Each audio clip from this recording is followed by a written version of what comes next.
Yeah, man. Yeah, man. We are back, baby. We are back. I am Ace Mob, and this is Inconspicuous Thoughts, and welcome to the channel if this is your first time. So, you saw the thumbnail, and as you can look at my backdrop, as well as the t-shirt I am wearing, I am a Bulls fan, die hard. And when I say I'm a Bulls fan, I am a Bulls fan. I am a Bulls fan because of the Detroit Pistons. In 1989, moved to Chicago from Savannah, Georgia. And of course, we lived in Robert Taylor Project, so we did not have cable. You had whatever was on TV. You had obviously Fox, CBS, stuff like that. But in Chicago, you had WGN. So Bulls games were on, whether they were East Coast, West Coast game, they were on. And let me tell you, I watched them religiously. And I became a Bulls fan watching Jordan Pippen, you know, uh, John Paxson, and the rest of those guys bust their heads and their ass to try to win. But then there was a team that really made me a Bulls fan. And that's them damn Detroit Pistons, the Bad Boys, as everybody would know them. Watching the Bad Boys just abuse and knock the Bulls down and just break their will. Back-to-back years in the Eastern Conference Finals that the Bulls couldn't pass them. And Detroit won back-to-back championships. So, just wanted to let you know, this is a Bulls fan reacting to this video from Secret Base, how the Bad Boy Pistons turned into a slot basket of infighting. So, before we get to this video, if this is your first time here, hit the subscribe button, definitely like and comment. If you're a Detroit Pistons fans, what are your memories of the Pistons? Of course, the rivalry with the Bulls, and of course, they're two. They back to back repeat, beating the Lakers and then Portland Trailblazers. So, without further ado, let's get to the video, baby. I'm I'm stuttering on my words because I'm non-biased. I'm gonna watch this, not laugh at all. I won't laugh. Let's get to the video. All right, like I said, no bias. We're gonna watch this video and let's see what led to the collapse of the Detroit Pistons. Let's go. For the majority of the 80s, NBA championship banners were either green and white or yellow and purple. But out in the middle of the country, something was happening. Okay, it doesn't look like much was happening, but in 1981, Jack McCluskey was brought in as GM. And he built a lineup that would spend the better part of the decade clawing their way up the NBA mountainside. Nicknamed Trader Jack, he made 38 trades in 10 years. Damn. Their on-court leader was Isaiah Thomas. Yeah, A Isaiah. little playmaker Zeke. with an angelic smile. Joining him in the backcourt was Joe Dumars. Quiet and humble, he didn't need the spotlight, but it shined on him anyway. Completing the guard trio that was called the greatest ever was Vinnie Johnson. The He microwave. made himself a Detroit hero, hitting the 1990 Finals winning shot with 0.7 of a second left on the clock. Bill Laimbeer and Rick Mahorn were down low, giving the team their bad boys persona, and the rest of the NBA a reason to stay out of the paint. Avoiding physical pain was the reason. And also, your shot wasn't going to go in. And also, you weren't going to get the rebound. Outside of Detroit, Laimbeer was reviled, but inside, he was venerated. They lost Rick Mahorn in the '89 expansion draft, which brings me to James Edwards. Our reserve elevated to the starting lineup in Mahorn's absence, and more minutes looked good on him. And then you had what Larry Bird dubbed the X Factor, John Sally and Dennis Rodman. Yeah, boy. An underdog team made up of underdogs found glory twice. In large part due to their kill or be killed, never say die mentality. Problem is, never saying die doesn't shove sand back up the hourglass of life. Nope. And after a while, when you're old and tired and beat up and kind of cranky and kind of angry actually, Cranky. maybe you do mutter the word die once or twice. Quick shout out to our patrons. Without your support, we wouldn't have been able to bring Collapse back. And it's fun to bring Collapse back, so thank you. Yeah, shout out to their supporters, Why not y'all. join the Patreon party? You get new stuff every Monday. A for big sneak deal peeks on to exclusive YouTube, content. definitely when Speaking you're of not content- monetized or you're not really getting paid a lot of views. Okay, so you look at the 90-91 season results and you Okay, I'm gonna pause there, talk a little bit. So breaking down, the fundamentals, what's the team, the Bad Boys and everything. But when you think about the Bulls and Detroit, man, the Bulls had many rivalries in the 90s. Of course, people would say the Pacers, Indiana Pacers. So definitely would say the New York Knicks. But to me, what made me a fan, when you look at my sheet, you look at my shirt. Yeah, look at my shirt. Yeah, I got that Last Dance. But anyway, growing up, watching them take on Detroit, you knew it was a big effing deal. Of course, I lived in Chicago, so. But then when I moved on to Muncie, I still watch the Bulls. I watch the Bulls now, even though it's not roses and fairy tale right now. I'm a Bulls fan. I'm not one of those people like, well, they're losing, I'm going to be a bandwagon fan with another team. No, I'm here when the Bulls win, when they lose. And Detroit, right now, is looking good. They got a very young core, and I think they're going to make the next step this upcoming season. The Bulls, they got a long way to go. And then you look at how, back to the topic now, the Bulls had to get better. They had to get tougher. They had to get stronger because Detroit was just beating them down. So they grew from that, and ultimately they defeated the giant in front of them. They got that slingshot. Get your ass out of the way. Let's try to win this chip. All right, he's back to the video. See, Michael Jordan and the Chicago Bulls swept Detroit out of the playoffs in the Eastern Conference Finals. Yeah, You man. might conclude, MJ's so great, MJ's so good, he collapsed the Detroit Pistons. End of a simple story. But hang on, Jordan and the Bulls were very good, and they might have been what pushed the Pistons over the cliff, but the Pistons were already teetering on the edge of said cliff before the 1991 playoff Bulls showed up. In the 91 season, the Pistons were essentially tied for oldest team in the league, and it showed right away. The preseason was dominated by pretty big injuries to some of their best players.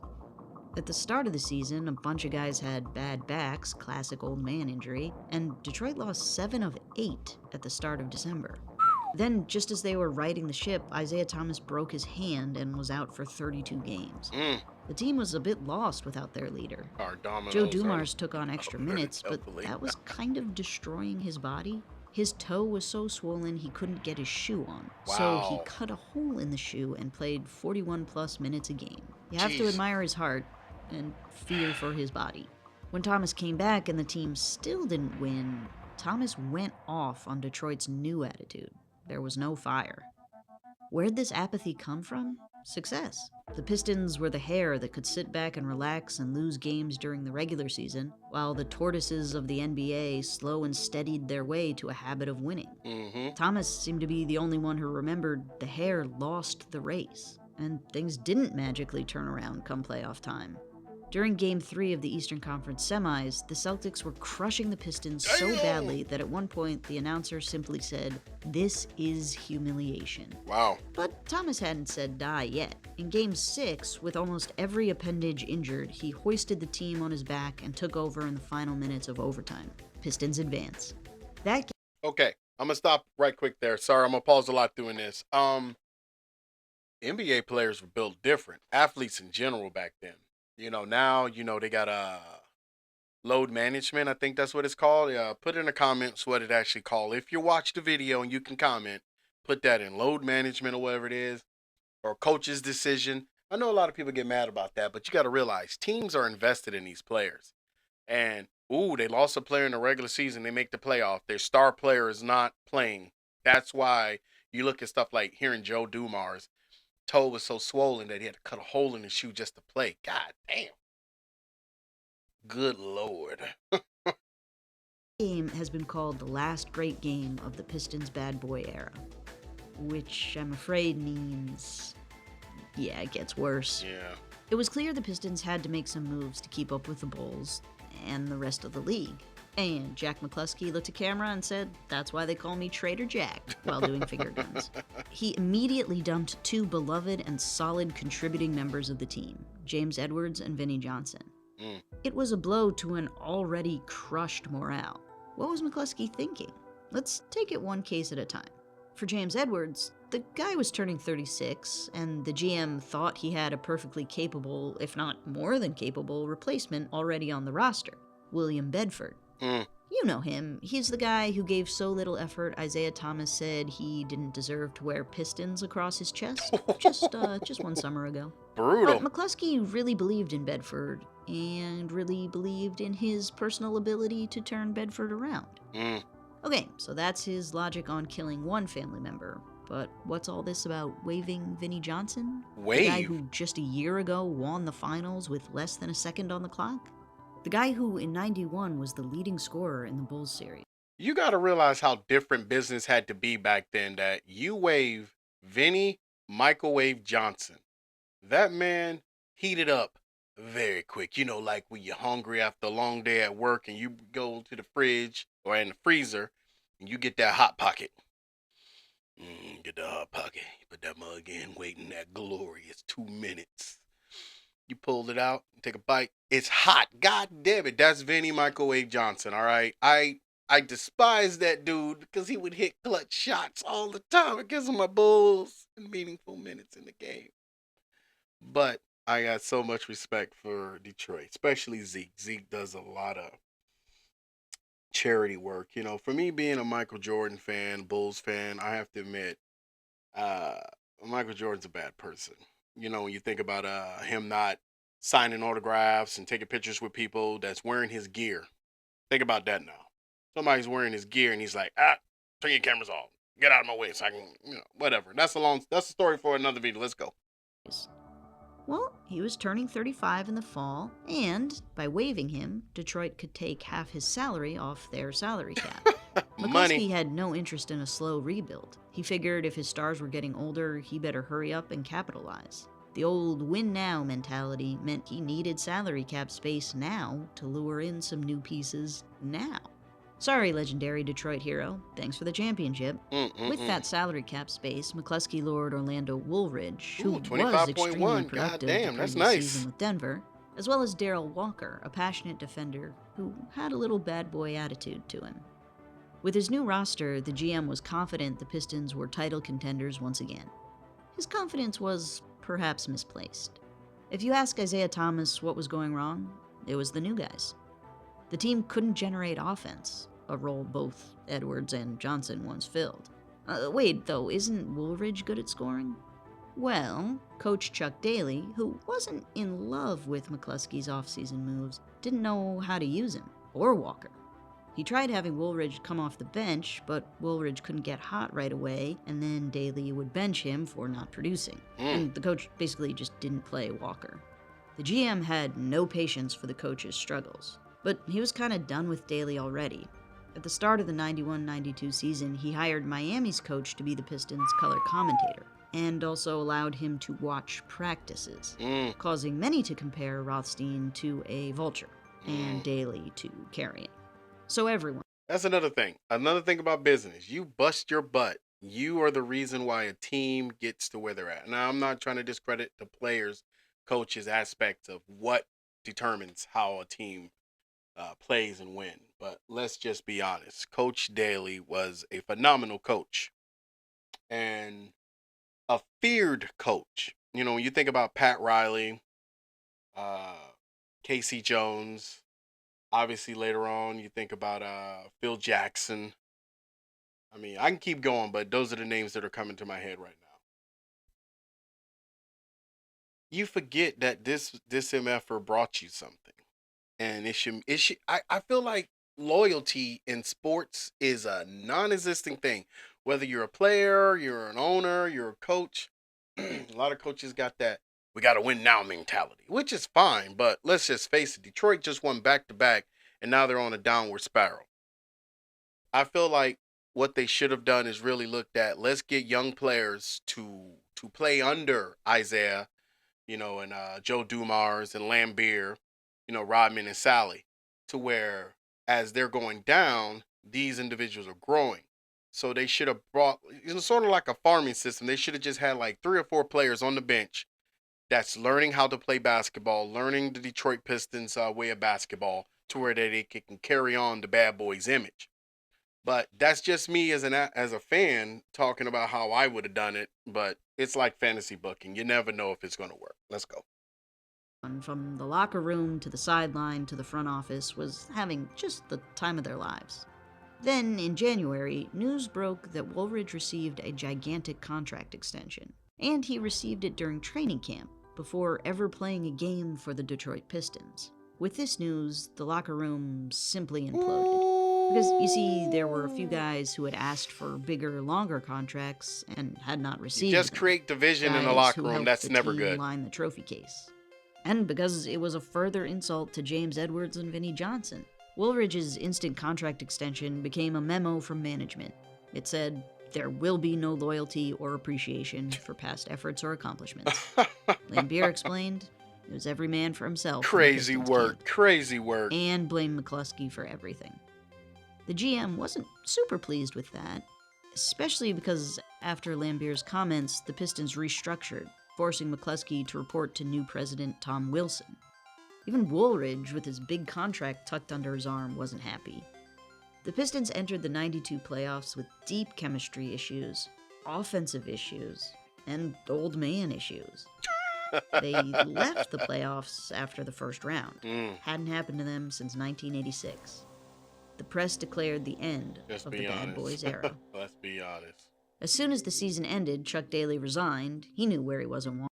See, there we go again. So, again, the team moves on. Now you got to rebuild around a new system. Now think about Isaiah and Dumars, especially those two, because those are the catalysts. That's the engine that runs this vehicle. And magically, the driver is now gone, the one that was making this vehicle drive real good. Now you're going to get a new coach in. He's got his system. And sometimes the old doesn't invite the new ideas. But me as a person who loves basketball, I absolutely love basketball, whether it's college, high school, pro, whatever. I love it. So when you look at a situation like Detroit Pistons, I mean, it happens to every organization. The Bulls, it happened to them, the last dance. Where they didn't want to bring Pippen back, wanted to trade him, all that stuff. Anyway, do you think organizations should let a team that won you a championship just keep playing until the players retire or rebuild? Now, I'm talking to fans in particular. If you're a fan, you're going to say, nah, man, there's no loyalty to these guys. And why not? They brought you a chip. And for those of you who don't know, a championship. They bust their butt. They were out there playing even when they were injured. I remember Isaiah Thomas in in the championship with the Lakers. The man was limping. He hurt his leg or his foot. I can't quite remember. He played. I remember the old NBA TV where they used to do the show where they go back to the classics. I don't even know if they still do it. Isaiah was crying looking at that video because he knew what he was willing to give for the damn championship, to win, to be a winner. And that name across his chest when it meant something in sports. And now you got players playing for 10 teams. They're not chasing a ring anymore. They're like, get paid, which I'm not mad if you get your bag, man. Get your bag, because you never know what the future holds. But sorry for talking too long. Let's get back to the video. Rothstein took over a few weeks later. It looked like a rebuild was on the way. Rodman straight up said he didn't want to play in Detroit without Chuck. The coach was a father figure to him, and he resented the organization pushing that figure out the door. About a month later, McCluskey, who couldn't recover from Lambier's accusations, left for a job with the Timberwolves. Hired in his place, Billy McKinney made some quick moves. He traded Bedford for center Olden Polynice. He signed free agent Terry Mills and traded away half of the Pistons' X Factor for future picks and a forward who, let me just tell you right now, didn't pan out. Jeez. And that's all the moves the Pistons made. But most notable might be the move that wasn't made. Rodman, who said he wanted out, was still in, which had consequences. He played the first 4 games of the season, then hurt his knee, was cleared to play, but refused to go on a Western road trip with the team. As the season wore on, it was soon very clear the new coach wasn't working out. I'm not basing that on their record, which I could have, but I have more evidence. Half the team anonymously complained about the coach to the Detroit press. And complained might be too gentle of a word. There was talk of mutiny. Oh, I almost forgot. Rodman came back in late November, but in early February he was again not playing. This time with a calf injury that his own teammates doubted. With the trade deadline around the corner, nobody expected Rodman to stay, but he did. As McKinney explained, Dennis clearly doesn't want to be here, but if we don't get a deal that's right for us, Dennis can stay here until he rots. When you hear a comment like that, that's crazy to me. Now, of course, me being a Bulls fan. Anyway, he would later sign on with the Bulls. But let me tell you, the hate for Rodman. And I ain't talking about hate like him die and hurt himself, whatever. The hate for Rodman was effing real. Because he had that play where he pushed Pippen in the back. And Pippen sailed out of bounds. He hurt his back. It's something that ailed him his whole career. So I just felt like it was dirty business. You're going in for yourself to hurt the competitors because they're kicking your butt. But when I say Rodman is that X factor, I know it didn't pan out for him with the Lakers and of course San Antonio, but with the Bulls, ooh, I'ma sing a beautiful song about the beauty of that three-peat. The beauty of that three-peat was, God damn it, baby, give me a plate of that. I needs it again. We ain't doing it no more. But to make a comment, if we don't, Dennis can stay here until he rots. Ooh, crazy business, baby. Crazy business. Let's go. Just really cool, great atmosphere in the Pistons camp. Wonderful work environment. They missed the playoffs by a game. So what was McKinney going to do for the 93-94 season? Rothstein was fired. Rodman was traded. And in a move that seemed to finally admit that, maybe we do need to do a proper rebuild, Detroit drafted Allen Houston. Woo! I wish I had a sound effect thing around here. Let me, man, hold on, let's see. Yes, there's some sound effect on this thing. I never push it. Allen Houston was a hell of a player, but he's known more for New York or Miami Heat. Think about that. But we'll go. Let's get it.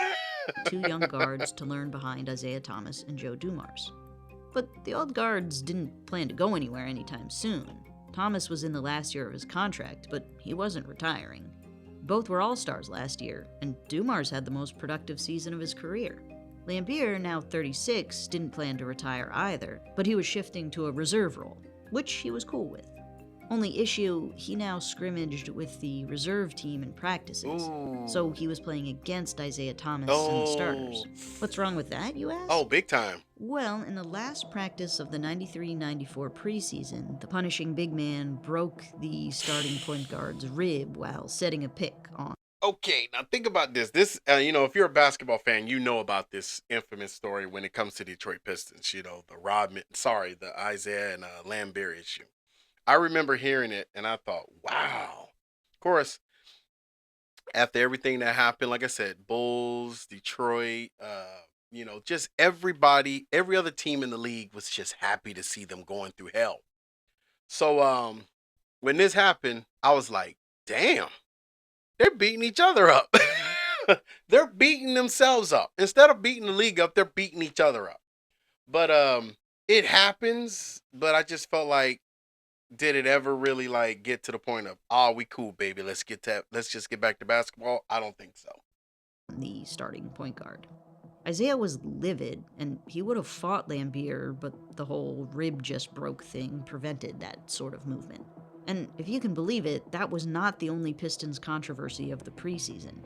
Occasional starter Alvin Robertson, who Billy McKinney brought on last season to infuse some enthusiasm into the team, strangled Billy McKinney during a different preseason practice. The executive had been questioning Robertson's back injury, and Robertson did not appreciate that. Though, can you really strangle someone so hard that several professional athletes need to pull you off of them if your back is injured? I'm just asking. Robertson was suspended indefinitely. Of course. The Warring Pistons sputtered out to a 2-4 record. Then, at a mid-November practice, Lambier again stuck an elbow in Isaiah's ribs while setting a pick. Damn. He didn't break anything this time, which was good, and also bad. Good because Isaiah's ribs were intact. Bad because Isaiah was physically capable of fighting Lambier. He punched him in the back of the head, breaking his own hand on the big man's knocking skull. him back in the Just head 3 meat. years ago, he was pouring champagne on that same skull. Damn. Both guys got destroyed in the press. Isaiah's a sneaky little sucker puncher, and Lambier's had this coming for years. 6 games later, Lambier retired. The Pistons in the center tried to claim it wasn't due to the fight, but nobody bought it. It's not how you want a former champion to go out. But boy, it's the getting season grayed must go out. on, Only 2 remain. even though the Pistons only had 1 true center left, and were really bad. In December and January, they won 4 games in total. Damn. Injuries piled up. Dumars had strained his hamstring. Damn. Thomas's hand was healed, but his foot was messed up, which wouldn't have affected the team too badly if they were truly in rebuilding mode like they claimed. But Dumars and Thomas were still the core, still playing about 40 minutes a night, still fighting through injuries to stay on the court. Oh, also, their only center tore his MCL. That didn't help. They lost a game by 44 points in February. As long as I'm piling on, I figured I'd mention that. In March, they finally threw in the towel on the season, sitting Dumars and Thomas and letting the new kids get some playing time. Losing and sitting wasn't super fun for Thomas, who talked about retiring. Then he tore his Achilles in April, and the decision was made. Joe Dumars was the only bad boy left standing. Oh, man. That's right. Though I wouldn't I think he blame played him if with he wanted to sit Grant down. Hill. The Pistons finished the 94 season 20-62. Bright side, that did allow them to draft Grant Hill 3rd overall and usher in new, brighter years. Figuratively, they won more. And literally. Look at those jerseys. Hill led the team back to the happy side of 500, while Dumars contributed much more than his age should have allowed. Wow. But Detroit still couldn't get over the hump. There were no deep playoff runs, and sometimes no playoffs at all. After another first-round exit in '99, Dumars called it quits on his playing career, marking the official end of a team long ago declared dead. Respect. No matter Because what you when they think, were what I declared say, dead, respect. the corpse was still flopping around while the front office tried to revive it, cutting off certain limbs and injecting new life here and there. But being injected into a corpse was bad for the new life. There's disease and bacteria in there. Disease and bacteria. And apparently flopping around was bad for the corpse itself. Bodily harm was inevitable. But in the summer of 2000, Joe Dumars was like, I am pretty young, not a corpse. He rejoined the Pistons as president of basketball operations, and he immediately traded away Grant Hill. Hey, I'm going to tell you right now, Joe Dumars is a catalyst in the rebuild of that team, because it led to the Pistons, that the team that beat the Lakers, that had Karl Malone, Peyton, of course, Shaq and Kobe. They beat that team, and I remember when that finals happened, I was like, oh, hell nah, man. Shaq and Kobe finna win another one. And then Detroit won. I was like, huh? If it wasn't for game 1, it would have been a sweep, So, respect, man. I can say what I want to say, man. But Detroit, that team was legendary. And God, man. It just, age sucks. But let's go. For Ben Wallace and Chucky Atkins. It wasn't regarded as a good trade for Detroit. But perhaps by being a part of one of the greatest defensive teams in history, propelled by underdogs, made Dumars capable of recognizing an underdog who could command a team with defensive prowess and bring glory to Detroit again.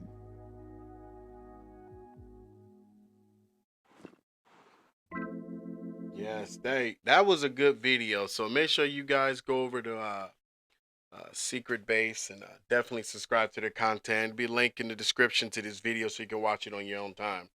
But that was a good video talking about the Detroit Pistons and their history as a whole, because when I think of Detroit, it's phenomenal, whether you're a fan or not. I gotta give them their applause, because to win 2 championships in that era, when it was Lakers and Celtics, and they won 2, and they won back-to-back at that. They beat the Lakers on their way down, even though the Lakers would go back to the finals and lose to the Bulls in 91. But you got to give respect to that. Chuck Daly, front office, and the players as a whole. They bought into the system that Chuck Daly had. And their core was built around excuse me, Isaiah Thomas and Joe Dumars. Everybody had a role, and I think that's what makes for a successful team. So, yeah, respect, baby, respect. I can't hate them on that. So that was the video there. Secret base. Like I said, link in the description to the video so you can watch it on your own time. Definitely subscribe.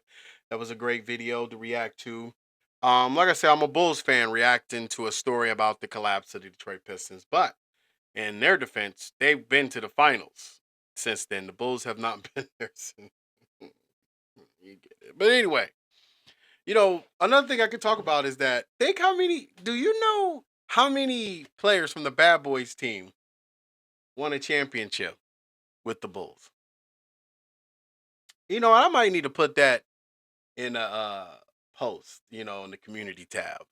But if you watching this video when you can comment how many former Detroit Pistons, the Bad Boy players, won a championship with the Bulls. That would be interesting to see if somebody can get that in the comments. But I'm going to end it this way, talking more about my fandom and why I absolutely love the NBA. Then, I'm not hating the NBA now. Go to NBA games and stuff like that's cool. I'm in Muncie, so I go to the Pacers game. I did finally get to go to United Center, take a picture with the Michael Jordan statue with my son. Maybe I'll put it on the screen in post editing. But to go to that stadium, take a picture in front of that statue was phenomenal. But I also had the honor of going to the Palace of Auburn Hills. I worked at Pepsi at the time, and so they had a suite there.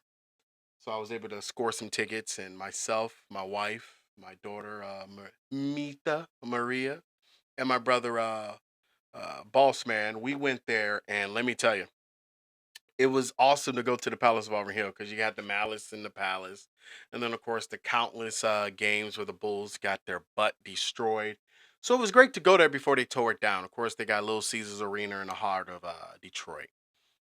But again, growing up, moving to Chicago, and becoming a Bulls fan because of the Detroit Pistons, I got number respect for their team, the organization, especially Isaiah and Joe Dumars, man. Man, to listen to the stories of those guys, what they went through to play. The average player today, you know, oh, they got a bad toe and they're out. Now, granted, it's also with load management, but they're out. And you hear Joe Dumars cutting a damn hole in his shoe so he can play. It was a different game then. Players are making way more money. Teams are invested in them. We can agree to disagree if it's soft or whatever. That's for you to argue. I would never call somebody soft that's living their dream while we're watching them. But Rodman joining the Bulls was a beautiful thing. At first, I hated it. I was like, oh, Rodman? But then I thought about it. We're missing a rebounder. We're really missing that rebounder that can kickstart the offense, with Jordan and Pippen. And boy, whoo, he was that final ingredient in that bomb that was that final three-peat for the Bulls. So it definitely was a beautiful thing. So, like I said, I better shut up because I can talk forever about Bulls, basketball, whatever. But hey, if you made it this far, first of all, thank you. Thank you for supporting the content. Thank you for supporting the channel. I'm up and down with the views, but hey, I understand. Hey, if 5 people watch it, thank you to the 5 people. If 100 people watch it, thank you to the 100, and more and more and more. So as I continue to grow in these YouTube streets, I thank everyone that support me.